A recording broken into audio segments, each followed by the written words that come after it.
Hello అండి అందరికీ ఈరోజు మంచి రుచికరమైన టమాటా రోటి పచ్చడి చేసుకుందాము. ఇంట్రెస్ట్ ఉన్నవాళ్ళు తప్పకుండా ట్రై చేయండి. చాలా బాగుంటుంది పెరుగన్నంలోకి, వేడి వేడి అన్నంలోకి.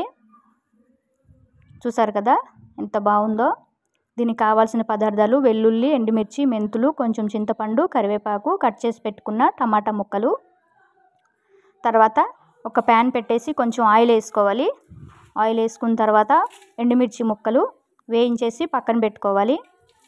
ఈ విధంగా సిమ్లో పెట్టేసి వేయించుకోవాలి.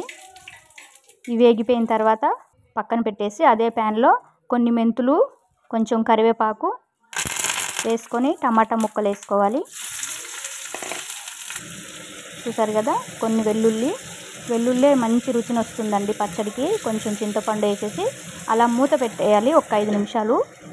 5 నిమిషాల తర్వాత మళ్ళీ మూత తీసి చూసేసి అందులోనే సాల్ట్ యాడ్ చేసేసి కలుపుకొని మళ్ళీ ఒక 5 నిమిషాలు మూత పెట్టుకోవాలి. చూసారు కదా, ఈ విధంగా కలిపేసుకొని మళ్ళీ ఒక 5 నిమిషాలు మూత పెట్టిన తర్వాత మనకి బాగా ఉడికిపోతుంది.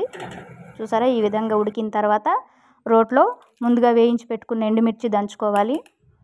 ఎండుమిర్చి దంచిన తర్వాత అందులోనే మళ్ళీ కొంచెం పచ్చి వెల్లుల్లి రెబ్బలు ఒక 4 వేసుకోవాలి. మళ్ళీ దంచుకోవాలి, కచ్చాపచ్చాగా దంచుకోవాలి. ఇవి దంచిన తర్వాత ఈ టమాటా మిశ్రమాన్ని అందులోనే వేసేసి కొంచెం పలుకుగానే దంచుకోవాలి. చాలా చిన్న రోలు నా దగ్గర, అందుకని కొంచెం చేశాను. కానీ పచ్చడి చాలా బాగుంటుంది. ఈ విధంగా దంచేసుకోవాలండి.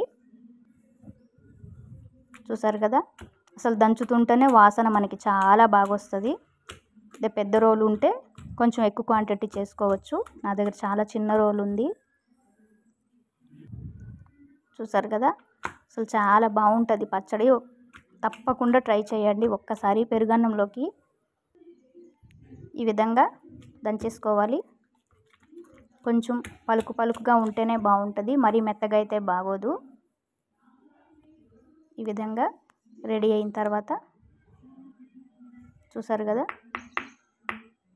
ఈ రకంగా రెడీ చేసుకోవాలి. తర్వాత ఇదంతా తీసి ఒక బౌల్లోకి పెట్టుకొని మనకి మళ్ళీ కావాలంటే పోపు వేసుకోవచ్చు. మళ్ళీ పోపు వేయకపోయినా చాలా బాగుంటుంది. Thank you so much.